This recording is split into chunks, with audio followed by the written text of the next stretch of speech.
அகர முதல எழுத்தெல்லாம் ஆதி பகவான் முதற்றே உலகு. நெஞ்சமெங்கும் நிறைந்திருக்கும் அன்பு நெஞ்சங்களுக்கு எனது அன்பார்ந்த வணக்கம். நான் உங்கள் 5ஆம் தலைமுறை ஜோதிடர் ராம்குமார் ராஜேந்திரன். இன்றைக்கி நாம் பார்க்க போகிற தலைப்பு விருச்சக ராசி அன்பர்களுக்கு நடக்கவிருக்கும் சுக்கிராதித்ய ராஜயோகம். இந்த சுக்கிராதித்ய ராஜயோகம் அப்படின்னா சூரியன் மற்றும் சுக்கிரன் ஆகிய 2 கிரகங்களுடைய சேர்க்கையானது உங்கள் ராசிக்கு 6ஆம் இடமான நோய் மற்றும் சத்ருஸ்தானத்தில், அதாவது மேஷ ராசியில் இந்த 2 கிரகங்களுடைய சேர்க்கையானது நடைபெறுகிறது. இந்த 2 கிரகங்களுடைய சேர்க்கை சுக்கிராதித்ய ராஜயோகத்தை உருவாக்கும். ஸோ இந்த நிகழ்வானது சுமார் 18 வருடங்களுக்கு பிறகு நடக்கவிருக்குங்க. ஸோ ஏப்ரல் 13ஆம் தேதி மேஷத்தில் அதாவது மீனத்தில் இருக்கக்கூடிய சூரிய பகவான் மேஷத்திற்கு பயிற்சி அடைகிறார். அதே போல் இந்த ஏப்ரல் 24ஆம் தேதி சுக்கிர பகவான் மீனத்திலிருந்து மேஷத்திற்கு பயிற்சி அடைகிறார். ஸோ இந்த 2 கிரகங்களுடைய கூட்டு சேர்க்கை விருச்சக ராசி அன்பர்களுக்கு எந்த விதமான அற்புதங்கள் மற்றும் சிறப்புகள் கொடுக்க போகுது அப்படிங்கிறதையும் தெளிவாகவும் துல்லியமாகவும் இந்த காணொலியில் பார்க்கலாங்க. நம்ம சேனலை முதல் முறையாக பார்க்குறவங்க சப்ஸ்கிரைப் பண்ணிக்கோங்க, பெல் பட்டனை கிளிக் பண்ணி ஆல் அப்படிங்கிற ஆப்ஷன் கொடுத்துக்கோங்க. ஸோ விருச்சக ராசி அன்பர்கள் எந்த ஒரு விஷயத்தையுமே திடீர் அப்படின்னு சொல்லிட்டு முடிவு எடுக்கக்கூடிய நபர்கள் அப்படின்னு. ஸோ எனக்கு ஒரு விஷயம் கரெக்டுன்னு படுதுன்னா உடனே நான் அதை டிசைட் பண்ணிடுவோம், அதை நான் பண்ணிடுவேன் அப்படின்னு சொல்லுவாங்க. ஒரே நிலையாக பேசுகிறவங்க எப்போ பார்த்தாலும் ஓகேங்க, ஒரு விஷயத்தை பேசணும் அப்படின்னா அந்த பாயிண்ட்டு கடைசி வரைக்கும் கரெக்டாக இருக்கும். யாருக்குமே சாதகமோ இல்லை பாதகமாவோ பேசக்கூடாதோ பேச மாட்டாங்க. அந்த மாதிரி ஒரு சூழ்நிலையை வச்சுட்ருக்கோம். அதே போல் போகிறாங்க சிந்தனைகள் அப்படிங்கிறது பார்த்தா ரொம்ப ஆழ்ந்த சிந்தனையாக இருக்கும், ரொம்ப ஆழமான சிந்தனை. ரொம்ப எப்போ பார்த்தாலுமே ஏதாவது ஒரு விஷயத்தை யோசிச்சுட்டு, ஏன்னா செவ்வாய் பகவானே அதிபதியாக கொண்டவர் அப்படின்னு சொல்லுவோம். ஒரு சில விஷயங்கள் ரகசியங்களை காப்பவர் அப்படின்னு கூட சொல்லலாங்க. இவங்ககிட்ட ஒரு சீக்ரெட் சொன்னோம் அப்படின்னா கண்டிப்பாக எந்த ஒரு சூழ்நிலையும் அதை மற்றவங்களுக்கு தெரியப்படுத்தக்கூடாது, ஏன்னா ரகசியத்தை பாதுகாக்கணும் அப்படின்னு சொல்லி நினைக்கக்கூடிய நபர்கள். இவங்களை அவ்வளோ சீக்கிரமாக யாருமே அனலைஸ் பண்ண முடியாது. இவர் கணிக்கவே முடியல, என்ன கேரக்டர்னே தெரிய மாட்டேங்குதுங்க, இவர் நம்மளால் அனலைஸ் பண்ணவே முடியல அப்படின்னு சொல்லக்கூடிய தைரியமும் தன்னம்பிக்கை எல்லாத்தையுமே தனக்குள்ளே வச்சுட்டு இருக்கக்கூடிய நபர்கள். அதாவது இந்த விருச்சிக ராசி அன்பர்களுக்கு கடந்த சில வருடங்களை பார்த்தீங்க அப்படின்னா தொழில் ரீதியாக எடுக்கக்கூடிய முயற்சிகள் அனைத்தும் சில தடைகள் அப்படிங்கிறது. புதுசாக ஒரு பிஸ்னஸ் பண்ணலான்னு நினைக்கிறேங்க, அதை எப்படி ஸ்டார்ட் பண்ணுறது, எங்கேருந்து ஸ்டார்ட் பண்ணுறதுனே தெரிய மாட்டேங்குது, அதுக்கு தேவையான ஃபினான்சியல் சப்போர்ட் எங்கே இருக்குது, நம்ம ஒரு விஷயத்தை பண்ணலான்னு நினைக்கிறோம் ஆனால் தேவையில்லாமல் நெகட்டிவ் கமெண்ட்ஸ் வருதுங்க, இந்த பிஸ்னஸ்லாம் இப்போ பண்ணிங்க அப்படின்னா கண்டிப்பாக நீங்கள் ஃபெயிலியர் ஆயிடுவீங்க, ஸோ இந்த பிஸ்னஸ் எல்லாம் ட்ரெண்ட்லேயே இல்லை, இதெல்லாம் ஒரு பிஸ்னஸாக, இது எல்லாத்தையும் நீங்கள் பண்ணுறீங்களா அப்படின்னு சொல்லி உங்களை தேவையில்லாத ஒரு டாமினேஷன்லேயே கொண்டு போயிட்டுருப்பாங்க. இதெல்லாம் பண்ண வேண்டாம், நீங்கள் ஏதாவது ஒன்று பண்ணலாம், ஏன்னா உங்களுக்கு நிறைய ஐடியாஸ் இருக்குங்க, நிறைய திறமைகள் இருக்குது. அந்த திறமைகள் வச்சு எப்படியாவது இது நம்ம ஒரு லெவலுக்கு கொண்டு வந்துடலாம், ஒரு ஸ்டார்ட் பண்ணிட்டோம் அப்படின்னா அதை கண்டிப்பாக சக்ஸஸ் பண்ணிடலாம்னு நினைக்கக்கூடிய நேரத்தில் இவங்க மற்றவர்களுடைய கருத்துக்கள், அவங்க சொல்லக்கூடிய கமெண்ட்ஸ், இது எல்லாத்தையும் வச்சு கடைசியில் அந்த தொழிலையே ஸ்டார்ட் பண்ண முடியாத அளவுக்கு சில சூழ்நிலைகள் அப்படிங்கிறது உருவாயிட்ருக்குங்க. இந்த பிஸ்னஸ்ஸு எந்த விதத்தில் பண்ணணும், எப்படியாவது இதை பண்ணி வெளியே வரணும், புதுசாக ஒரு சான்ஸ் கிடைச்சிது அப்படின்னா, இல்லை புது பிஸ்னஸில் நம்ம இப்போ தான் பண்ணுறோம், இதை பண்ணோம் அப்படின்னா நம்மளால் வெளியே நல்ல ஒரு, அதாவது கம்பேர் பண்ணும்போது மற்றவங்களோட இந்த பிஸ்னஸ் நல்ல லெவலில் கொண்டு வரணும்னு நினச்சிட்டு இருக்கக்கூடிய நபர்களுக்கு இந்த சுக்கிராதித்ய ராஜயோக காலம். இது வரைக்கும் உங்களை தேவையில்லாமல் பேசிகிட்டு இருந்தவங்களெல்லாம் விலக்கி விட்டுட்டு உங்களுக்கு என்ன விஷயம் கரெக்டாக தோணுதோ அதை கரெக்டான விதத்தில் பண்ணக்கூடியது, நல்ல ஒரு முடிவுகள் எடுக்கக்கூடியது, அந்த முடிவுகளில் நல்ல ஒரு முயற்சியும் அந்த முயற்சியில் நல்ல ஒரு வெற்றி அப்படிங்கிறது கொடுக்குங்க. ஸோ என்ன பிஸ்னஸ் பண்ணலாம் அப்படிங்கிற சில யோசனைகள்லாம் வருங்க. அதே போல் அந்த பிஸ்னஸ் எப்படி பண்ணலாம், எந்த கேட்டகரி, அதாவது எந்த மாதிரி இடத்துல பண்ணலாம், எப்படி பண்ணால் நம்ம இது நல்ல லெவலுக்கு கொண்டு போகலாம் அப்படிங்கிற யோசனைகள் எல்லாமே கண்டிப்பாக உங்களுக்கு ஒரு நல்ல தருணமாக இருக்க போதுங்க. ஸோ ரொம்ப நாளாக ஒரு புது பிஸ்னஸ் ஸ்டார்ட் பண்ணணும்னு நினச்சவங்களுக்கோ, இல்லை பிஸ்னஸில் ஏதாவது புதுசாக ஐடியாஸ் கிடைக்கணும், அந்த ஐடியாஸ் எப்படி பிளான் பண்ணுறது அப்படின்னு சொல்லி யோசிச்சுட்டு இருக்கக்கூடிய நபர்களுக்கு இந்த தொழில் ரீதியாக இது வரைக்கும் இருந்தும் அந்த தடைகள் அனைத்தும் விலகி தொழிலில் ஒரு நல்ல முன்னேற்ற பாதையை நோக்கி கொண்டு போகுங்க.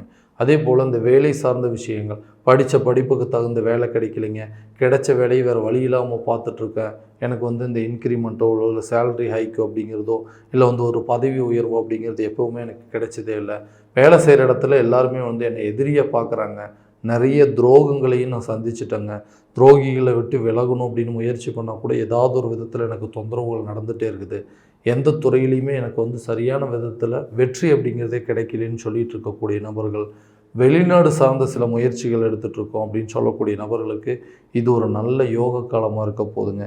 கண்டிப்பாக உங்களுடைய திறமைக்கு தகுந்த சில வேலைகளும், கல்விக்கு சார்ந்த சில தொழில், அதாவது உங்களுடைய படிப்புக்கு தகுந்த வேலை கிடைக்கக்கூடிய வாய்ப்புகள் உருவாகும். ரொம்ப நாளாக ட்ரை பண்ணிகிட்டு இருக்குங்க, எனக்கு வேலையே கிடைக்கலன்னு சொல்லக்கூடிய நபர்களுக்கும் இது ஒரு நல்ல தருணமாக இருக்க போதுங்க. ஒரு இன்டர்வியூஸ் அட்டன் பண்ணுறதுக்கான ஆப்பர்ச்சுனிட்டி அப்படிங்கிறது கிடைக்கும். அதே போல் நீங்கள் ஒர்க் பண்ணிகிட்டு இருக்கிற இடத்துல ஹையர் பொசிஷனுக்கான சில வாய்ப்புகள் அப்படிங்கிறது வருங்க. இந்த சூரியன் அப்படிங்கிற கிரகம் உங்களுக்கு பலமாக அமைஞ்சது, அந்த அந்த 6ஆம் இடத்துல இருக்கிறதுனாலங்க இது வரைக்கும் இந்த பகை, உங்களுடைய எதிரிகள், உங்களுக்கு துரோகம் செஞ்சவங்களாம் ஆட்டோமேட்டிக்காக உங்களை விட்டு விலகிடுவாங்க. ஸோ நீங்கள் இருக்கக்கூடிய துறையில் சாதிக்கக்கூடிய அளவுக்கு சில யோக காலமாக இந்த சுக்கிராதித்ய ராஜயோக காலம் உங்களுக்கு நிச்சயமாக ஒரு நல்ல மதிப்பும் மரியாதையும் கொடுக்கும். வெளிநாட்டில் போய் வேலை செய்யணும்னு நினச்சிட்டு இருக்கிறவங்க, இல்லை வெளிநாட்டில் இருந்து இங்கே வந்து வேலை செய்யணும்னு நினைக்கக்கூடியவர்களுக்கும் இது ஒரு நல்ல யோக காலமாக இருக்க போதுங்க. கண்டிப்பாக வெளிநாடு சம்மந்தப்பட்ட சில அனுகூலங்கள் அப்படிங்கிறது கிடைக்குங்க. உங்களுடைய வேலையில் உங்களுக்கு சில மதிப்பும் மரியாதையும் கூடுவதற்கான சில யோக காலமாக இந்த சுக்கிராதித்ய ராஜயோக காலம் நிச்சயமாக உங்களுக்கு இருக்க போதுங்க. அதே போல் திருமண ஆசை அப்படிங்கிறது ரொம்ப நாளாக இருக்குங்க. அந்த ஆசை அப்படிங்கிறது எனக்கு நிறைவேறவே ஆளதா, ஏதாவது ஒரு சொந்த பந்தங்கள் மத்தியில் இருக்கக்கூடிய, அதாவது அந்த வரன்கள் அப்படிங்கிறது கூட தட்டி கழித்து போயிட்டே இருக்குது. ஏதாவது எங்கேயாவது தூரத்து சொந்தமாக இருந்தாலும் பரவாயில்ல அப்படின்னு சொல்லிட்டு நானும் நிறைய தகவல்கள் நிறைய பேர்கிட்ட சொல்லியாச்சுங்க. ஸோ அந்த மாதிரி ஒரு அமைப்பே வரமாட்டேங்குது.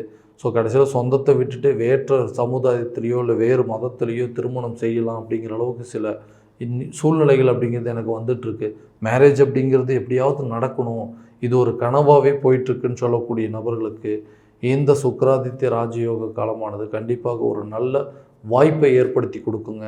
இப்போவே இந்த காலகட்டங்களில் நீங்கள் எடுக்குனீங்கன்னா, அதாவது ஒரு முயற்சிகள் அப்படிங்கிறது ஒன்று ட்ரை பண்ணிங்க அப்படின்னா கண்டிப்பாக வரக்கூடிய இந்த குரு பயிற்சி காலமும் உங்களுக்கு ஒரு நல்ல யோக காலமாக இருக்க போதுங்க. இந்த நேரத்தில் நீங்கள் வைக்கக்கூடிய ஒவ்வொரு அடியும் உங்களுக்கு வெற்றி பயணத்தை நோக்கி கொண்டு போகுங்க. நிறைய இடத்துல சொல்லி வச்சுருந்துருப்பீங்க, அந்த இடத்துல இருந்தால் இந்த டைமில் உங்களுக்கு கரெக்டாக ரிசல்ட் வரும். ஓகேங்க, இந்த மாதிரி ஒரு இடத்துல ஒரு சம்மந்தம் இருக்குது, இந்த மாதிரி ஒரு இடத்துல இவ்வளோ இந்த மாதிரி ஒரு பொண்ணு இருக்காங்க, ஒரு பையன் இருக்காங்க அப்படின்னு சொல்லி சில தகவல்கள் அப்படிங்கிறது உங்களை தேடி வருங்க. கண்டிப்பாக திருமணம் இதுவரைக்கும் நடக்கலை அப்படின்னு சொல்லி யோசிச்சுட்டு இருக்கக்கூடிய நபர்களுக்கு இந்த வரக்கூடிய சுக்கிராதித்ய ராஜயோக காலம் திருமண தடை அப்படிங்கிறது கண்டிப்பாக விலகுங்க. அதே போல் புத்திர பாக்கியம் இல்லை, ரொம்ப நாளாக ட்ரை பண்ணிகிட்ருக்கோங்க, நிறைய முயற்சிகள், மருத்துவ பலன் எதுவுமே எங்களுக்கு சக்ஸஸ் ஆக மாட்டேங்குது அப்படின்னு சொல்லக்கூடிய நபர்களுக்கும் இது ஒரு நல்ல தருணமாக இருக்க போதுங்க. ஸோ அந்த குழந்தை பாக்கியம் அப்படிங்கிறது உங்களுக்கு கண்டிப்பாக நடக்கும். இதுக்கு மேலே நீங்கள் புதுசாக ஏதாவது ஒரு ஹாஸ்பிட்டலுக்கு போயிட்டு ட்ரீட்மெண்ட் எடுக்கலாம், இல்லை மருத்துவம் சார்ந்த சில மாற்றங்களை ஏற்படுத்தலாம் அப்படின்னு சொல்லி நீங்கள் ட்ரை பண்ணுறவங்களுக்கு இது ஒரு நல்ல தருணமாக இருக்க போது. புத்திர தடை விலகி குழந்தை பாக்கியத்திற்கு உண்டான சூழ்நிலைகள் அனைத்துமே கண்டிப்பாக உங்களுக்கு உருவாகுங்க. அதே போல் இந்த கணவன் மனைவிக்கிடையே இருந்து வந்த கருத்து வேறுபாடுகள் அப்படிங்கிறது விலகும். எதுக்கெடுத்தாலும் சண்டை போட்டுகிட்டே இருக்கோம், ஆளுக்கு ஒரு பக்கம் பிரிஞ்சு வாழ்ந்துட்டுருக்கோம். ஸோ நான் ஒரு முடிவு எடுக்கிறேன் அப்படின்னா அதை ஹஸ்பண்ட் அக்செப்ட் பண்ணிக்க மாட்டேங்கிறாருங்க. அதே போல் ஹஸ்பண்ட் சொல்கிற விஷயங்கள் மனைவி ஒத்துக்கவே மாட்டேங்கிறாங்க. ரெண்டு பேருமே தூரமாக இருக்கும், எங்களுக்குள்ள ஒரு நெருக்கம் அப்படிங்கிறதே இல்லாமல் இருக்குது. நல்லா உட்காந்து பேசவே முடியாத அளவுக்கு சூழ்நிலைகள் அப்படிங்கிறது இருக்குங்க. ஸோ எங்கள் ரெண்டு பேர்த்துக்குள்ளே இருக்கிற இந்த பிரிவினையினாலே எங்களுக்கு தேவையில்லாத பிரச்சனைகள். ரெண்டு பேருமே ரொம்ப தூரம் தள்ளி வேலை பார்த்துட்ருக்கோங்க. ரெண்டு பேருமே வேறு கண்ட்ரியில் இருக்கோம், ரெண்டு பேருமே வேறு ஊரில் வேலை செஞ்சிட்ருக்கோம் அப்படின்னு சொல்லக்கூடிய நபர்கள் இந்த நீண்ட இடைவெளியை எங்களுக்கு தேவையில்லாத ஒரு சில பிரச்சனைகள், மன சங்கடங்களை உருவாக்கிட்டுருக்கு அப்படின்னு சொல்லக்கூடிய நபர்களுக்கு இந்த தருணம் ஒரு நல்ல அமைதியான சில சூழ்நிலைகள் அப்படிங்கிறது உருவாகுங்க. நீங்கள் ரெண்டு பேரும் ஒரே இடத்துல சேர்ந்து வாழக்கூடிய அளவுக்கு சில சூழ்நிலைகள், உங்களுக்குள்ளே இருந்து வந்த கருத்து வேறுபாடுகள், ஒருத்தருக்கு ஒருத்தர் விட்டு கொடுத்து வாழ வேண்டிய சூழ்நிலைகள் அப்படிங்கிறது கண்டிப்பாக உருவாகுங்க. இந்த சுக்கிரன், அதாவது இந்த காதல் நாயகன் அப்படின்னு சொல்லியிருக்கோம், இவர் இந்த இடத்துல சூரியனோட சேரும் பொழுது சில விஷயங்கள், அதாவது இது வரைக்கும் நீங்கள் ஒருத்தருக்கு ஒருத்தர் பார்த்திங்கன்னா கீரியும் பாம்புமா எலியும் பூனையுமா இருந்திருப்பீங்க. அந்த நிலை அப்படிங்கிறது கண்டிப்பாக மாறும். ஒருத்தருக்கு ஒருத்தர் சொல்லக்கூடிய விஷயங்களை ஏற்றுக்கொண்டு அதுக்கு தகுந்தப்போல் வாழ்க்கையை வாழக்கூடிய சூழ்நிலைகள். ஸோ பிள்ளைகளை விட்டு பிரிஞ்சிருக்கிறோம், மனைவி விட்டு பிரிஞ்சிருக்கிறோம், நாங்கள்லாம் சேர்ந்து வாழ முடியாதா, எப்போ தான் நாங்கள் சேர்றதுக்கான சூழ்நிலை உருவாகும் சொல்லக்கூடிய நபர்களுக்கு இது ஒரு நல்ல தருணமாக இருக்க போதுங்க. கணவன் மனைவிக்கிடையே நல்ல ஒரு அந்யோன்யமும் நல்ல நெருக்கம் அப்படிங்கிறது ஏற்படும். பிரிந்து வாழக்கூடிய நபர்கள் கூடிய சீக்கிரத்திலே சேர்ந்து வாழக்கூடிய அளவுக்கு வாய்ப்புகளை உருவாக்கும். அதே போல் புதிய சொத்துக்கள், கடனை பாதியாக குறைக்கக்கூடிய அளவுக்கு சில வாய்ப்புகள், சொத்து பத்துக்கள் சேர்க்கைக்கான வாய்ப்புகளும், வீடு கட்டி முடித்து அது கிரகப்பிரவேசம் செய்யறதுக்கான சில சூழ்நிலைகள் எல்லாமே உங்களுக்கு சாதகமாக இருக்க போதுங்க. புதிய சொத்துக்களை வாங்குவதற்கான யோகத்தை கூட இந்த சுக்கிராதித்ய ராஜயோகம் உங்களுக்கு கண்டிப்பாக கொடுக்குங்க. உடல் ரீதியாக இருந்து வந்த பாதிப்புகள் அனைத்தும் விலகுங்க. ஸோ ரொம்ப நாளாக ஹெல்த்தில் பிரச்சனை இருந்துகிட்டே இருக்குது அப்படின்னு சொல்லுது. இந்த 6ஆம் இடமான நோய் மற்றும் சத்துருஸ்தானத்தில் நடைபெறதுனால உடல் ஆரோக்கியத்தில் கவனமும் செலுத்தணுங்க. அதே போல் ஆரோக்கியம் சார்ந்து நீங்கள் எடுக்கக்கூடிய சில மருத்துவ முயற்சிகள் உங்களுக்கு கண்டிப்பாக நல்ல ஒரு ரிசல்ட் அப்படிங்கிறது கொடுக்குங்க. குழந்தைகளுடைய கல்வியில் இடமாற்றம் அப்படிங்கிறது ஏற்படும்.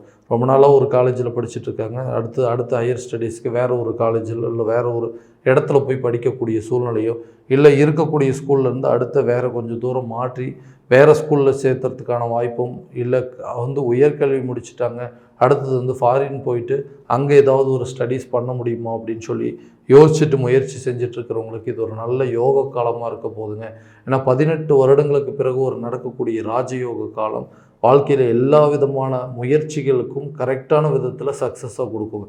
ஸோ இந்த நல்ல உங்களுடைய எல்லா விஷயத்தையும் கரெக்டான விதத்தில், ஏன்னா நிறைய விஷயங்கள் இருக்குங்க, நிறைய பேர்த்துக்கு நிறைய ஆசைகள் இருக்கும், அதை கரெக்டான விதத்தில் செயல்படுத்தணும் அப்படின்னா இந்த தருணத்தில் நீங்கள் அதுக்குண்டான முயற்சிகள் எடுத்தீங்கன்னா கண்டிப்பாக உங்களுக்கு ஒரு நல்ல ஒரு வெற்றி பயணத்தை நோக்கி கொண்டு போகும். இது ஒரு அடித்தளமாக தான் உங்களுக்கு இருக்க போதுங்க.